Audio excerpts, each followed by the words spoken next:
Morning all of you. तो हम लोग साइकोलॉजी में इंटेलिजेंस टॉपिक पढ़ रहे थे। बुद्धि बुद्धि क्या होती है और कैसे हम मतलब इसको अपने विकसित कर सकते हैं, इसके बारे में जो डिफिनेशन थी उसके बारे में हमने देखा हुआ था। और इंटेलिजेंस का जो जिसने दिया है अल्फ्रेड ने कब दिया है, तो ये सब चीज़ें हमने देखी हुई थी। अब उसी से हम क्लास को अभी आगे लेके चलेंगे। जो बुद्धि है तो हमने लिखा हुआ है टाइप्स ऑफ इंटेलिजेंस, मतलब बुद्धि को कितने भागों में बांटा गया है और किसने बांटा है। तो बुद्धि को सर्वप्रथम किसने बांटा है? थॉर्नडाइक ने बांटा है। किसने?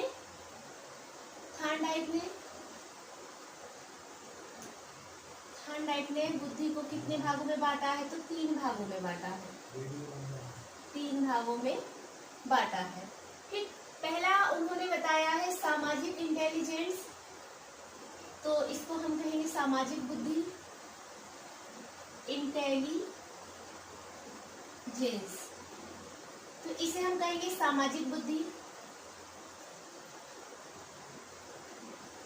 सामाजिक बुद्धि। और दूसरा है ऑब्जेक्ट इंटेलिजेंस, जिसे हम क्या कहेंगे?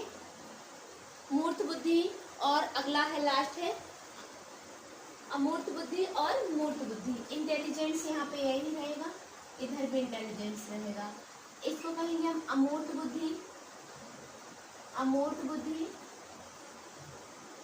और इधर क्या कहेंगे हम? मूर्त बुद्धि, मूर्त बुद्धि। तो अब आपको आ जाए कि बुद्धि के कितने भाग हैं? तो 3 भाग हैं। आपका क्वेश्चन ऐसे बनेगा, 3 भाग हैं। तो ये 3 भाग किसने बताए हैं? थॉर्नडाइक ने। बुद्धि को 3 भागों में किसने बांटा है? थॉर्नडाइक ने बांटा है। पहला सामाजिक बुद्धि, अमूर्त बुद्धि, मूर्त बुद्धि। अब इन्हीं के अंतर्गत क्या है? व्यक्तियों को श्रेणियों में बांट करके रखा है। तो पहला हम देखेंगे जो है सोशल बुद्धि, सामाजिक बुद्धि। वो क्या होती है? तो सामाजिक शब्द से आपको पता चल रहा होगा कि जो सामाजिक बुद्धि होगी उस टाइप का व्यक्ति कैसा होगा। तो जो सामाजिक बुद्धि पहला हम देखेंगे, पहला नंबर देखेंगे सामाजिक बुद्धि, सामाजिक बुद्धि। अब जो सामाजिक बुद्धि होगी तो सामान्य इसमें जो होगा बुद्धि का सामान्य मानसिक क्षमता, जिसके आधार पर अन्य व्यक्तियों के व्यवहार में कुशलता व उन्हें ठीक से समझा जाता है। सामाजिक बुद्धि क्या होगी कि मतलब एक सामान्य, अब जैसे कोई सामान्य व्यक्ति है, सामान्य व्यक्ति की मानसिक क्षमता जो होगी वो दूसरे मतलब उसके आधार पर जो अन्य व्यक्ति हैं उनकी कुशलताओं को समझा जाता है। तो इसमें सामाजिक बुद्धि में क्या होगा? कोई एक व्यक्ति रहेगा जो एक व्यक्ति दूसरे की व्यक्तियों की कुशलताओं को समझेगा। अब ऐसा कौन होगा? तो ऐसी बुद्धि किसके अंतर्गत हम देखेंगे? जो एक कोई सफल नेता होगा। एग्जाम्पल ही आपको याद रखना है बस, जो सफल नेता होगा। अब सफल नेता होगा, सफल नेता क्या है? उस समाज में सभी व्यक्तियों को देख करके उनकी कुशलताओं को उनको देख के पहचानता है कि क्या है। तो ऐसा गुण किसके अंतर्गत होगा? एक सफल नेता के अंतर्गत पाया जाएगा।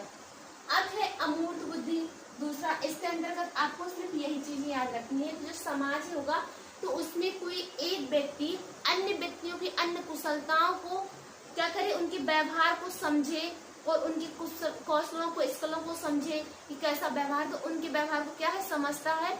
तो ऐसा गुण नेताओं के अंतर्गत होता है, जो राजनीति में होते हैं उनके अंतर्गत ये गुण पाया जाता है। फिर है अमूर्त बुद्धि जो ऑब्जेक्ट इंटेलिजेंस। तो अमूर्त बुद्धि के अंतर्गत कैसे आएंगे? तो इसमें क्या कहेंगे? उसमें सामान्य क्षमता कैसी थी कि अन्य व्यक्ति का व्यवहार और उनकी कौशल को समझ रहा था। अब इसमें क्या होगा कि ऐसी मानसिक क्षमता जिसके आधार पर व्यक्ति के हम शाब्दिक तथा गणितीय संकेतों एवं चिन्हों को आसानी से समझ सके। अब व्यक्ति का इसमें दूसरे में अमूर्त बुद्धि में क्या बात कह रहा है? अमूर्त बुद्धि में, अमूर्त बुद्धि, पहले आप सामाजिक बुद्धि का एक लाइन लिख ही लीजिए, ऐसे आप भूल भी सकते हैं। तो ये तो आपको पता है कि ये वाली बुद्धि जो है एक नेता के अंतर्गत ही पाई जाएगी। तो अब हम इसमें क्या कहेंगे कि सामान्य मानसिक क्षमता, सामान्य मानसिक क्षमता जिसके आधार पर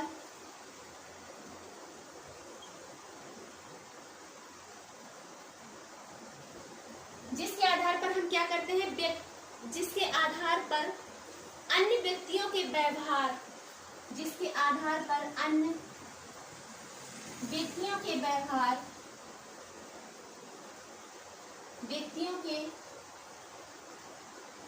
व्यवहार, और क्या बताया था, कुशलता, व्यवहार, कुशलता तथा उन्हें ठीक ढंग से समझा जाता है। व्यवहार, कुशलता व उन्हें ठीक ढंग से समझा जाता है, समझा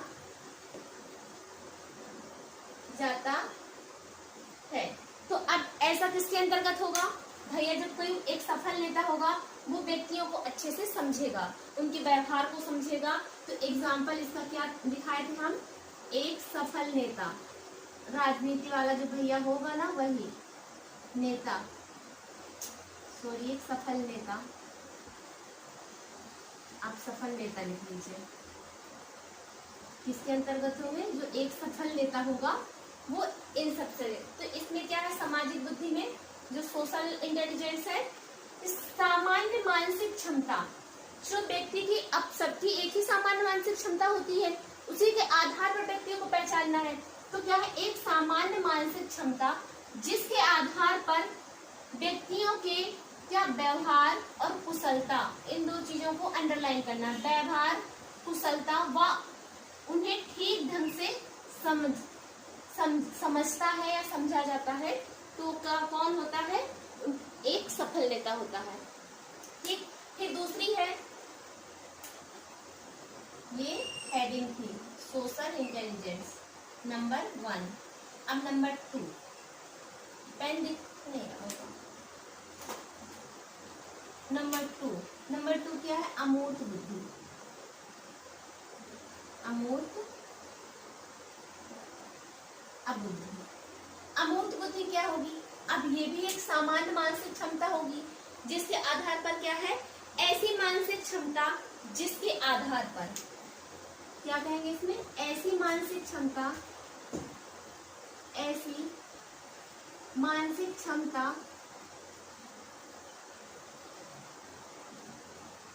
ऐसी मानसिक क्षमता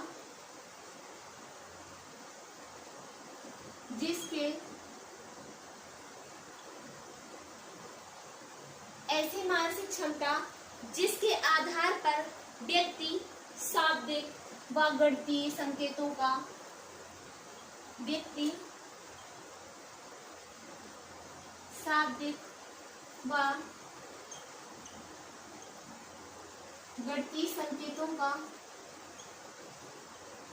क्या करेगा, उसमें शब्द भी रहेंगे और संकेत भी रहेंगे, संकेतों एवं चिन्हों को आसानी से समझ जाता है, संकेतों एवं चिन्हों को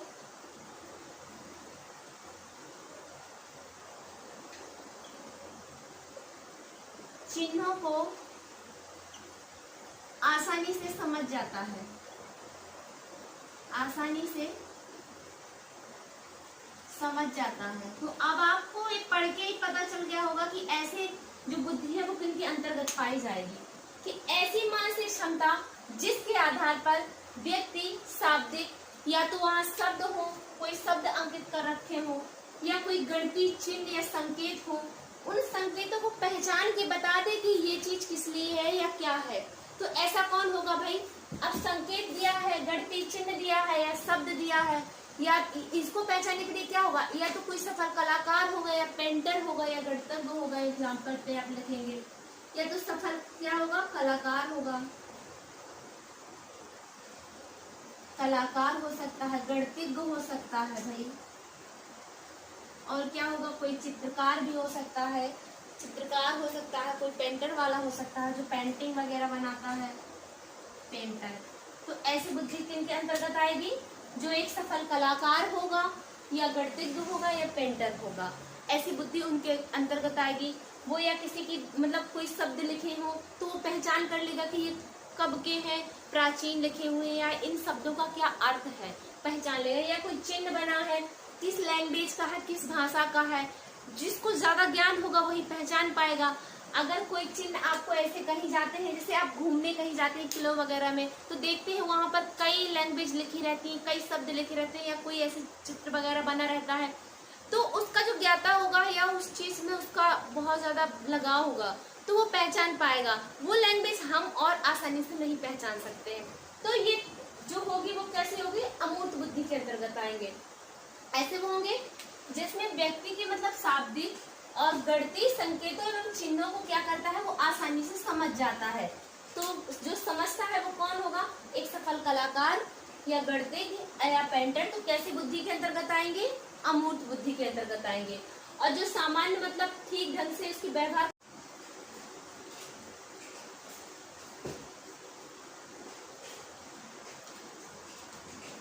स्टार्टिंग से देख लेंगे, वीडियो थोड़ी सा रुक गया था बीच में। तो हम लोग पढ़ रहे थे बुद्धि। बुद्धि को हमने थांडाइक ने 3 भागों में बुद्धि को बांटा हुआ था, सामाजिक बुद्धि, अमूर्त बुद्धि और मूर्त बुद्धि। सामाजिक बुद्धि हमने देख ली थी कि सामाजिक बुद्धि ऐसी मानसिक क्षमता होती है जिसमें जो व्यक्ति है समाज के मतलब व्यक्ति के व्यवहार को, उसकी कुशलताओं को आसानी से समझता है। तो ऐसे गुण किसके अंतर्गत थे, एक सफल नेता के अंतर्गत थे। फिर हमने देखा था अमूर्त बुद्धि। तो ऐसी बुद्धि होती है, ऐसी मानसिक क्षमता जिसके अंतर्गत या कोई शब्द दिया हो, या कोई चिन्ह दिया गया हो, या कोई ऐसे मतलब संकेत दिए होंगे जिनको पहचान करके वो बता दे कि ये संकेत किस लिए है, क्या प्रयोग है, इनकी लैंग्वेज का अर्थ क्या है। तो ऐसा या कोई सफल कलाकार था, या कोई मतलब ऐसा पेंटर है, ऐसे वो इस बुद्धि को पहचाना था। फिर लास्ट हमें देखना था मूर्त बुद्धि। तो मूर्त बुद्धि जो होती है, आप लिख लेंगे, वो हट गया है यहाँ से, कि ऐसी मानसिक क्षमता जिसके अंतर्गत हम किसी ठोस वस्तु को देख करके उसकी मतलब उसको विभिन्न परिस्थितियों में कैसे यूज करना है इसका ज्ञान करा रहा था। वो कैसा, मूर्त बुद्धि के अंतर्गत। तो ऐसा जब कोई सफल व्यापारी होगा वो उस वस्तु को देख करके पहचान करेगा कि इस वस्तु का हमारे मतलब जीवन में कितना उपयोग है, ये हमारे लिए कितनी उपयोगी है, इससे क्या लाभ होगा, हमें क्या हानि है, इसका प्रयोग कहाँ कितनी ठोस है। किसी भी वस्तु को उसको अगर दिखा दिया जाएगा तो वो बता देगा कि इस वस्तु का क्या है। तो कौन करेगा इसकी पहचान, तो एक सफल व्यापारी ही इसकी पहचान कर सकता है। वो किसी वस्तु को देख करके पहचान बता दे कि इस वस्तु का हम उस जगह प्रयोग करेंगे तो इससे हमें ये फायदा होगा। फिर हमने आगे देखा था इसके बुद्धि के जो प्रिंसिपल ऑफ इंटेलिजेंस, बुद्धि के सिद्धांत। अब मैंने वो लिख दिए हैं क्योंकि क्लास वो बराबर चलती रही और बाद में चेक किया तो नहीं थे। तो पहला है एक कारक सिद्धांत। एक कारक सिद्धांत किसने दिया है, अल्फ्रेड बिने। बुद्धि का एक कारक सिद्धांत किसने दिया है, तो अल्फ्रेड बिने ने दिया है। फिर बुद्धि का द्विकारक सिद्धांत, द्विकारक सिद्धांत किसने, स्पेयरमैन ने दिया है। फिर बुद्धि का है बहुकारक सिद्धांत। बहुकारक सिद्धांत थांडाइक ने साइकोलॉजी के अंतर्गत बहुत काम किया है। क्यों, थांडाइक ने trial and error theory, law of learning और जैसे मात्रा का सिद्धांत, कई चीजें हैं जो थांडाइक से, अगर साइकोलॉजी में कहीं कुछ नहीं समझ में आता है तो थांडाइक को जरूर लगाइएगा। फिर है समूह तत्व का सिद्धांत। समूह तत्व का सिद्धांत किसने दिया है, थर्स्टन ने दिया है।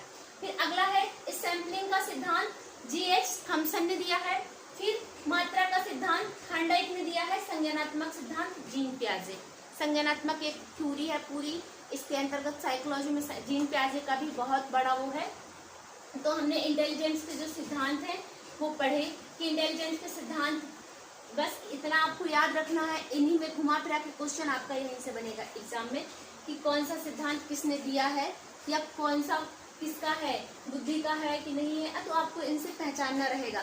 फिर इससे आगे जो है हम आईक्यू लेवल देखेंगे, इंटेलिजेंस देखेंगे कि हम इंटेलिजेंस को कैसे निकालते हैं, कैसे निर्धारित करते हैं कि किसी व्यक्ति की आयु कितनी है, किस एज पर। अब जैसे हमें किसी व्यक्ति की एनाटॉमिकल एज निकालनी है तो उसको हम कैसे निकालेंगे, तो एनाटॉमिकल एज हमारी किस पर निर्भर करती है, ऑसिफिकेशन ऑफ बोन। हम या तो बोन को देखेंगे, कलाई को देखेंगे, दांतों को देखेंगे, स्कॉपुला बोन है, ये सब चीज़ों से हम पता लगाते हैं कि इसकी एनाटॉमिकल आयु कितनी है, उससे हम पता लगा लेते हैं इसकी एज कितनी है। जैसे आपने जानवरों में देखा, दांतों से देखकर पहचान करते हैं कि कितना मतलब इसका वो हो गया है। अब फिर ऐसे दांतों को देखकर हमारी भी IQ लेवल निकलती है। फिर हम फिजियोलॉजिकल एज जैसे निकालनी है, किसी की दैहिक आयु निकालनी है, तो इसमें हम क्या करेंगे, दैहिक आयु जो हमारी होती है, जैसे जब बच्चा बड़ा हो जाता है, जैसे अंदरूनी ऑर्गन में जैसे पुबिक हेयर हो गया, लड़कियों में मेंस्ट्रुएशन चक्र, ये सब चीजें होती हैं, तो हम फिजियोलॉजिकल इससे एज निकालते हैं।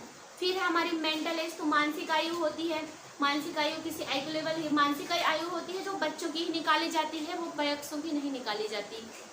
फिर है क्रोनोलॉजिकल एज, जो क्रोनोलॉजिकल एज होती है हमारी वास्तविक आयु होती है, क्योंकि ये वर्ष महीनों में निर्धारित होती है। इन सब आयु मतलब आयु को हम कैसे निकालते हैं, इन सब चीज़ों के बारे में हम नेक्स्ट क्लास में देखेंगे। आज के लिए इतना ही। खुश रहिए, मस्त रहिए और मेरे चैनल को लाइक एवं सब्सक्राइब करिए।